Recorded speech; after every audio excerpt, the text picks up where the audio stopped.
What if there was a way to make your photos look more like stills taken out from a movie? On the Sony a7C II, there's a very cool feature letting you add video marker on your display when shooting photos. It makes a very big difference to be able to see an immediate feedback of how the photo is going to turn out while shooting. There is no magic in all that, and we have always been able to crop our photos in any aspect ratio in post, but composing with the markers is really helpful. Without the markers, you can try to compose a shot thinking that you will crop it later. Imagine you are trying to take a photo where a building is the main subject. You frame the shot, judging that there is enough space up and down, but it is only back at home, looking at the photo on the computer, that you realize the building do not fit. Trying to picture a certain aspect ratio in your head can be very tricky, so the markers are really there to help you nail your composition. What you include in the shot, the perspective you take it, eye level, closer to the ground, or high up, extending your arms as much as you can. There are a bunch of them, 16:9, 4:3, but the one that interests us today is the 2.35:1. Being one of the many very popular movie aspect ratio, it is called CinemaScope or anamorphic widescreen. It was originally invented for the anamorphic lenses that can squeeze a larger image onto 35mm film that are then unsqueezed in post, letting the user capture expansive scenes, large landscapes, and basically ending with a lot more horizontal space. We are not changing the properties of the gear we use, or at least I did not shoot with any anamorphic lenses myself, so ultimately it is just a crop that is applied on the photos, but using the markers can really help us mimic this more epic, immersive, and dare I say it, cinematic look. Before I show you how to turn on the markers, I just want to mention that as long as you shoot in RAW, you will have access to the full image when uploading the photos on your computer. I'm having a lot of fun shaking things up with this new way of shooting, but I really want to have access to my full files. In post, I might decide that the 2.35:1 crop look less good than the 3:2, for example. I might like a photo for a while in this more panoramic version, but use another crop when I revisit the picture for another post, zine, book, or whatever I want to feature it in. I'm sorry I bought my camera in Japan, so I only have the Japanese menu, but it is very simple. You go to the shooting menu, number 10, marker display, and then turn on the aspect marker. Below you can select the one that you want to use. They let you choose the opacity of the markers, but I would recommend making them fully black. It is much clearer and I think it's easier to compose that way. To make it easy to access, I used one slot in the FN menu to quickly access the toggle to turn on and off the markers.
Since we are not using native anamorphic lenses, I think that using a wide-angle lens is the best option to create the illusion. There is maybe a few shots in this video that were shot at a higher focal length than 28mm, but other than that, I used mainly my zoom lens at its widest 28mm and my Ricoh GR3. When shooting with a tighter perspective, the illusion can really start to fall apart. It is hard to exactly point out why, but the images clearly look like they have been cropped in this cinematic aspect ratio and that they were not shot with an anamorphic lens. But the good news is that when you shoot at such a wide angle like 28mm and when you focus on taking large expansive scene, you don't really need the best of the best gear. I did not use bokeh or shallow depth of field in any of the shots I took, meaning that you can use any sort of pancake lens or non-fast entry-level zoom lens. I'm thinking of the f4 or variable aperture ones of the world.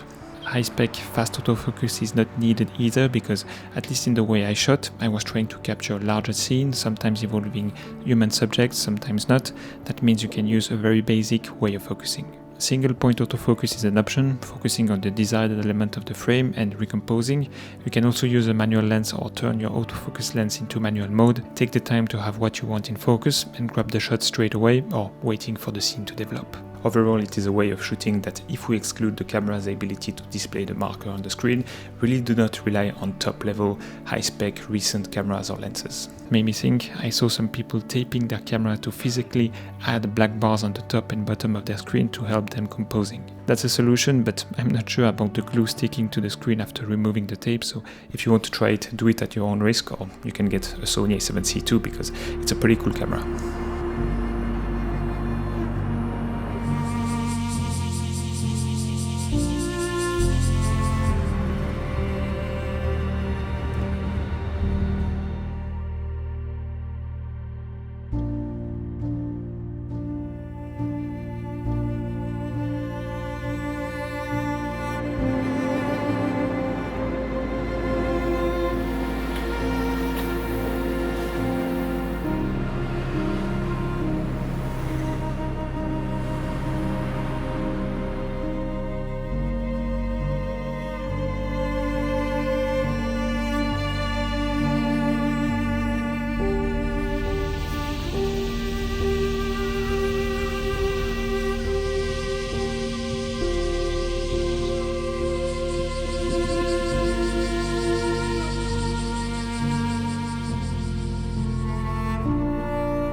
I think that making progress and becoming a better photographer is quite simple, but it is far from being easy. There might be one more optimized route, and your base inner talent might play a role on how fast you can become a good photographer, but really what makes the difference is just taking a lot of photos. Months after months, practicing consistently in different scenarios, seasons and light. It is simple. The more photo you take and the longer you do photography consistently, the better you'll become. That's the theory, and it sounds easy to apply, but we are humans with feelings, changing levels of motivation, frustrations, and always questioning the why we do photography. All that to say, it is hard to stay on track and stay consistent year after year. But this kind of trick, like I talked today, shooting at a different aspect ratio, is one of many spices you can add to your photography practice to keep it fun. It shakes things up, it forces you to adapt your shooting style and create a new challenge that can help keep the fire, your motivation to do photography burning. I've had a very good time revisiting my surroundings, not going on trips to exotic locations, just doing photo walk, starting from where I live,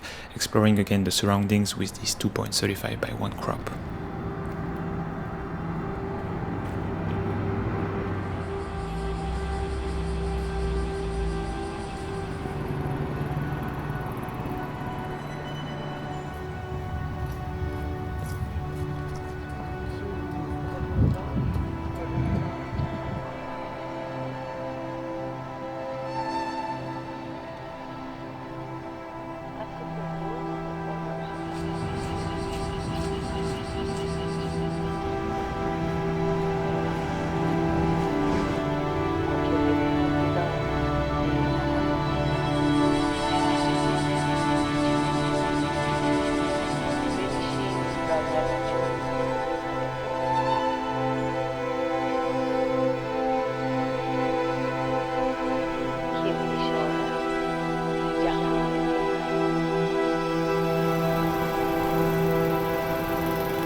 hope this video was somewhat interesting to you and you could find any sort of value into it. Becoming a good photographer is simple, but it is not easy, so give a try to this practice to see if it can make it just a little bit less hard and, more importantly, a little bit more fun. Okay, that's gonna be it for today. Thanks a lot for watching and see you soon. Bye.